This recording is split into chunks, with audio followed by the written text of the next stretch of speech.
아이고, 자, 그러면 네. 말씀하신 그 말씀에 이어서 제가 좀 추가 질문을 좀 드려보도록 하겠습니다.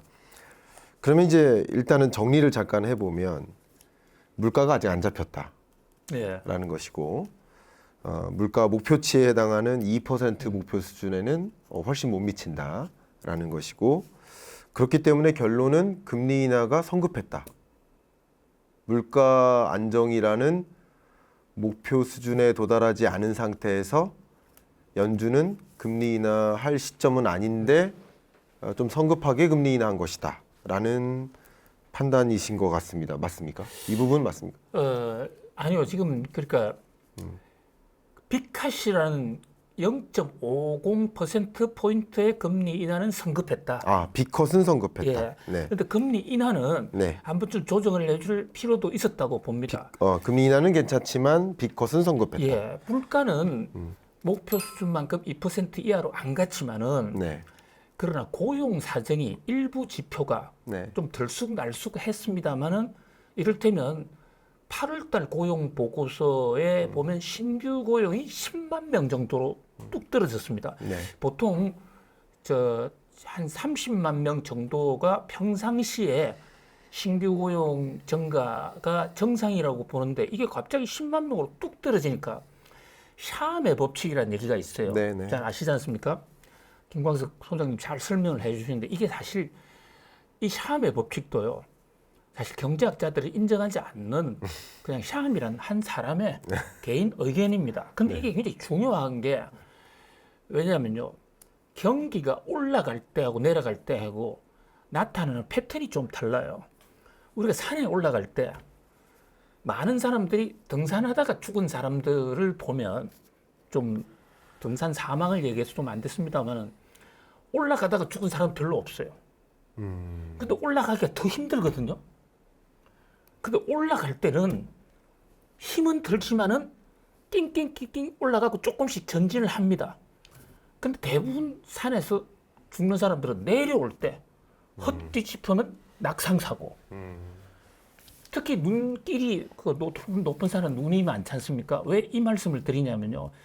경제가 올라갈 때는 자, 경기가 막 올라가고 물가가 올라가고 이럴 때는 그 대응할 시간이 있어요. 산에 올라갈 때도 너무 더우면 조금 쉬어서 가면 되는 것이고 또 뭐 사이다도 좀 먹고 얼음도 먹고 이렇게 올라가면 되는 것인데 내려올 때는 헛짚으면 갈 길이 없는 샤의 법칙이요. 최근 3개월의 실업률이 1년치 이하로 평균치 이하를 떨어지는 경기 침체가 온다. 샤이라는 사람이 원래 연준 위원도 하고 연구소도 있었던 사람이 자기가 볼 때 그렇다는 겁니다. 저는 상당히 동감을 많이 하는데 학문적으로 입증은 되지 않았어요. 무슨 얘기냐면요.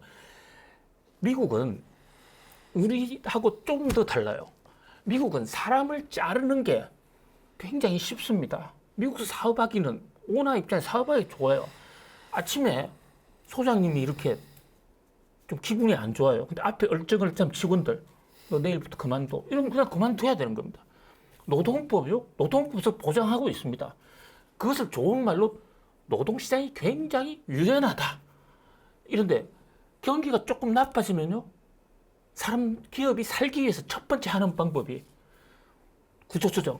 내일부터 나오지 마. 요즘 인텔 같은 회사 하고 있지 않습니까? 15,000명씩 자릅니다.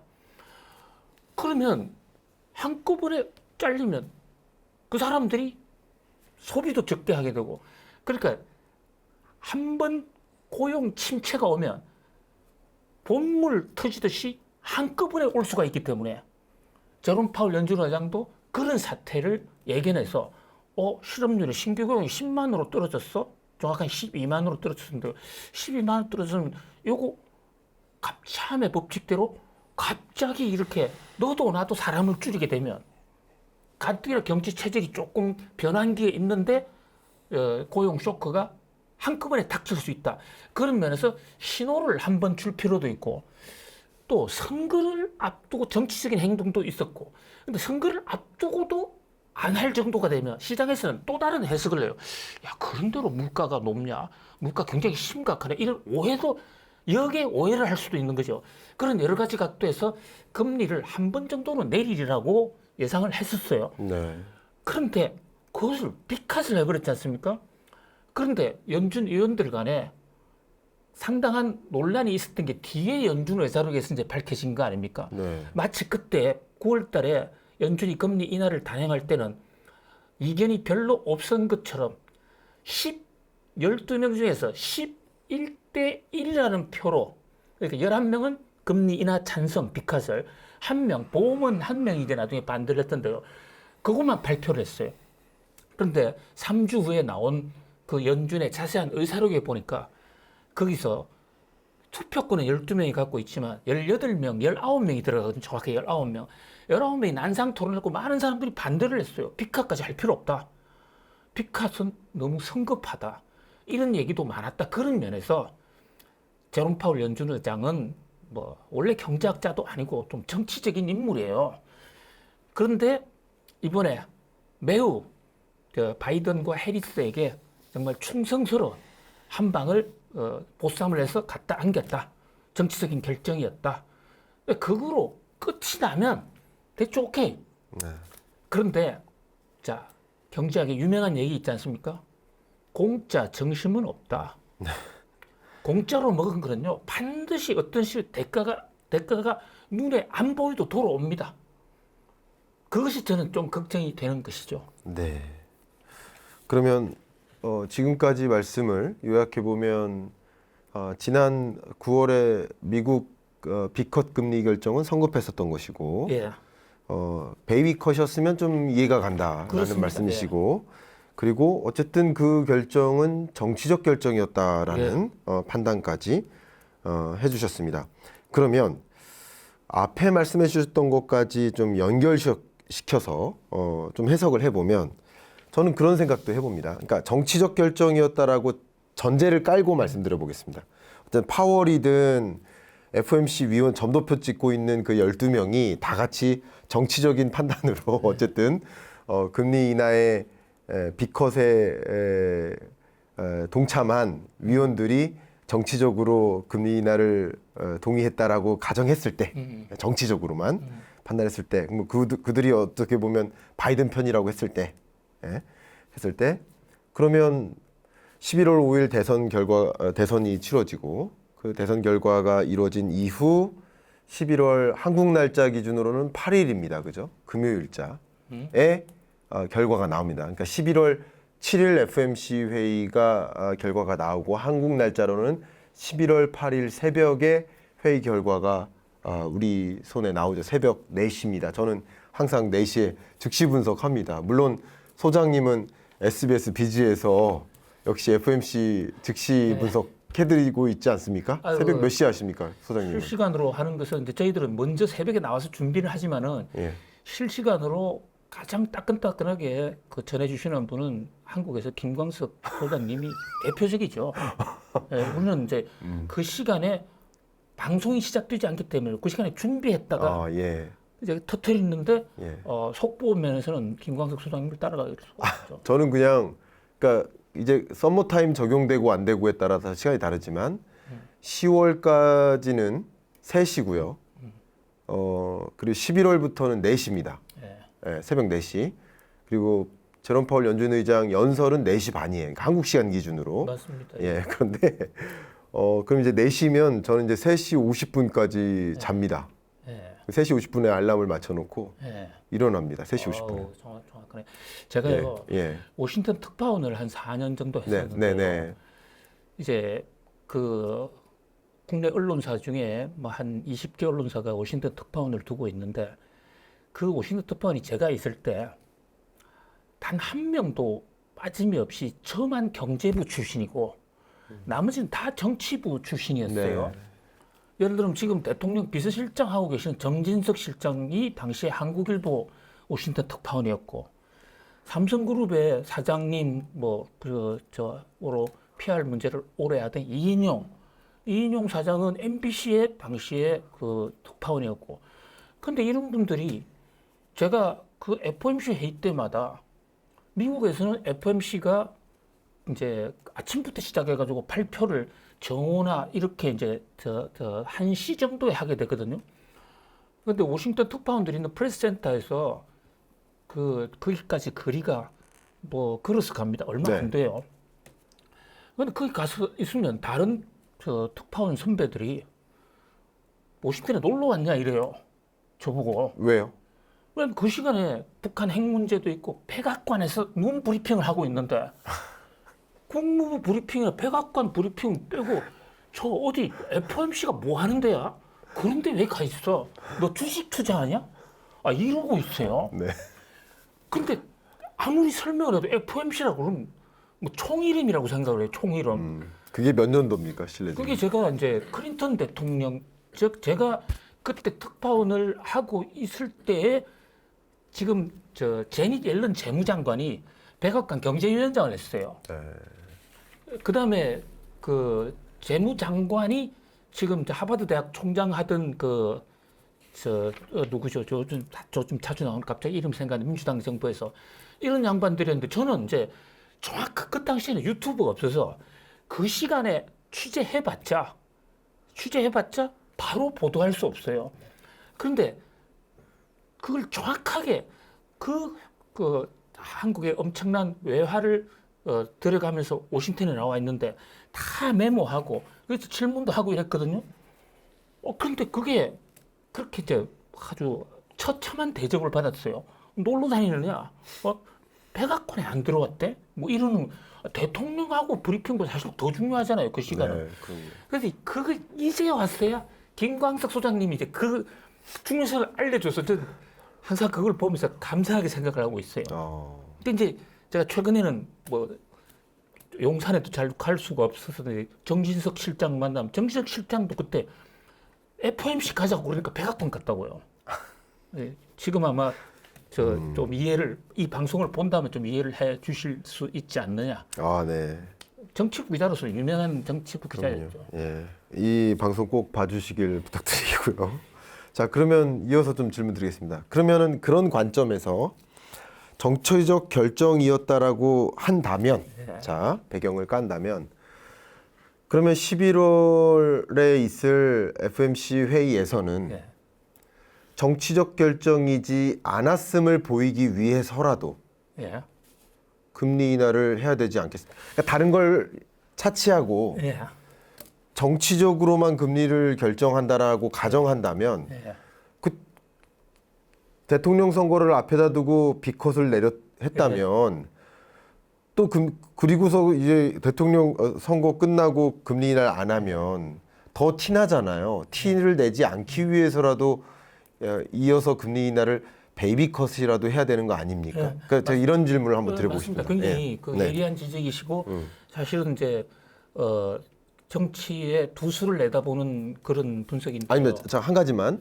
저는 참고로 이 금리 인하에 대한 스탠스를 이미 알고 계시지만 정치적으로 해석하진 않습니다. 정치공학적인 분석을 하진 소장님하고는 좀 기법이 다릅니다만 그래도 여쭙는 겁니다. 아니 물론 근본적으로요. 금리를 올리고 내리는 것은 경제 지표에 따르는 것이고 물가를 잡자고 하고 물가를 잡는 과정에서 이른바 경제학에 나오는 필립스 곡선 이론대로 물가를 잡는 데만 올인을 하면 바로 고용이 손상될 수가 있으니까 고용과 물가를 다 잡아가자. 이것은 뭐 경제학을 하는 사람들이 뭐 기본 중에 기본이고요. 제가 말씀드린 것은 정치적인 목적으로 금리를 인하했다 이렇게 말씀드리는 게 아니라 정치적 목적도 가세했다. 그렇죠. 그러니까 기본적으로는 경제 상황을 보고 하는데 이제 정치적인 목적 그중에 특히 이제 피컷까지 할 필요가 있었느냐.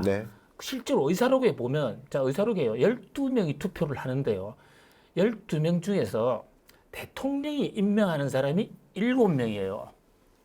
그다음에 나머지 5분은 지역 연준에서 대표로 오는 분인데 이분의 인사권은 이 주식회사입니다. 미국 연방은행이요. 많은 사람들이 이것을 공공기관이라고 생각하지만 공공기관은 맞는데 주식회사 형태로 운영이 되고 있어서 각 지역 연준의 주주들이 뽑습니다. 그럼 주주는 누구냐? 모간 스탠리, 뭐 JP 모간 이런 데가 주주예요. 지금 연방은행의 최대 주주가 JP 모간입니다. 자, 연방은행이 공적 조직인데 왜 주식회사냐? 이러니까 이 대목에도 좀 이의를 제기하시는 분이 있을 텐데 요건 다음에 한번 설명드리기로 하고요. 그러니까 무슨쟁이 12명 중에 5명은 은행을 대표해서 나온 분들이에요. 그분들 기본 속성은 비둘기입니다. 비둘기. 어쩔 수 없이 금리를 올리긴 올리지만은 틈만 나면 금리를 좀 내렸으면 하는 타고난 네이처 피전들이라는 거죠. 그래서 결국은 7명, 나머지 7명 연방 그 대통령이 임명하고 국회 인준을 받아야 되는 7명인데 이 7명 중에 지금 바이든 대통령이 임기가 오래됐잖아요. 7명 중에 보먼이라는 한 사람을 뺀 나머지 6명 전원은 바이든이 임명한 민주당 사람들이에요. 그러니까 그 사람들 입장에서는 그쪽에 용산이라고 하는 백악관에서 부탁을 하면 안 들어주기가 어렵다. 이제 이런 측면. 그 다음에 뭐 어차피 금리 내리는 거 조금 더 내리자. 그런데 난상 토론이 있었다. 이러는데 자 그러면 제가 말씀드린 거죠. 선거가 11월 5일 날 선거하게 되면 일단 뭐 결과가 어떻게 나오든지 간에 일단 주사위는 던져졌다. 이러기 때문에 6일, 7일 정도 되면 일단 뭐 정치를 고려해야 될 이유는 없어지는 것이거든요. 네. 그렇다면 그 기본적으로 의식이 있으신 분들이니까 그 7명이나 12명들이 전부 이제 경제 지표로 돌아가자 하겠죠. 그런데 전통적으로요. 그 연준이 금리를 올렸던 기간은 한번 쭉 보세요. 비상 상황이 아니면 6월, 3월, 6월, 9월, 12월 달에 조정을 했습니다. 11월 달 이럴 때는 금리 조정을 잘 하지 않아요. 왜냐하면 분기별로 한 번씩 그 SEP라고 하는 경제 전망 이런 걸 발표를 하고 그에 대한 조사가 분기별로 되기 때문에 중간에 툭 금리를 조정을 하면 뭐 상당히 그 자기들도 어떤 이론적으로 마찰이 빚을 수가 있기 때문에 잘 안 하는데 그래서 정상적으로 한다면 뭐 9월, 12월 이렇게 가는 가능성이 더 높습니다. 그런데 지금 파로 수사님 말씀하신 대로 선거 앞두고 대폭 내려놓고 선거 끝나자마자 금리 조정 안 해? 그럼 2달 전에 너희들 뭐 했어? 이러니까 저는 금리를 이번 11월 달에도 0.25 정도는 조정할 가능성이 있다고 봐요. 네. 그래야 앞뒤가 맞거든요. 그렇죠. 그런데 일각에 주장하는 대로 빅컷은 할 가능성이 매우 희박하다. 네. 9월 달에 빅컷에 대해서 연준 내에서도 반대가 많았는데 11월 달에 어떻게 또 빅컷을 하겠느냐. 네. 뭐 모든 것은 경제 지표가 얘기를 해줍니다. 경제 아무리 정치적인 배려를 하고 싶어도 경제 지표가 여기서 고용이 아주 나쁘다.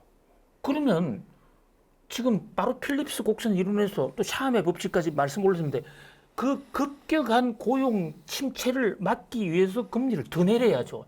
그런데 지금 나오는 각종 지표를 보세요. 고용 지표 뭐 그렇게 심각하게 나쁜 게 아니잖아요. 그리고 최종적인 목표는 이게 연착륙을 해야 되거든요. 연착륙을 할 수는 있습니다만은 그동안의 경제 역사를 놓고 보면요. 우리 서강대학에 우리 유명한 우리 패널 교수님 한 분 계시죠. 김영익 교수님이요? 네, 우리 김영익 교수님하고 김광석 교수님하고 우리 CBS에서 만나서 세계 경제 진단을 한 적도 있잖아요. 난 정말 좋은 기회로 좀 여러 사람들의 화두가 됐는데. 여러분 영상 보실 수 있습니다. 같이 셋이 토론했었던 영상. 그 김광익 교수도 뭐 통찰력이 대단하신 분이거든요. 자, 그분은 이렇게 얘기를 했었어요. 여러 번 방송에서. 금리를 이렇게 급격하게 올려가지고 경기 침체가 없는 경우는 한 번도 없다. 경기 침체는 반드시 온다. 이렇게 여러 번 주장을 하셨거든요. 예. 실제로 경제학적으로 보면요. 한 10번 중에 8번 정도는 금리 올려가 경기 침체가 왔고 그렇게 안 하고 연착륙으로 갔던 사례가 한 20% 정도밖에 없습니다. 그만큼 힘든 거예요.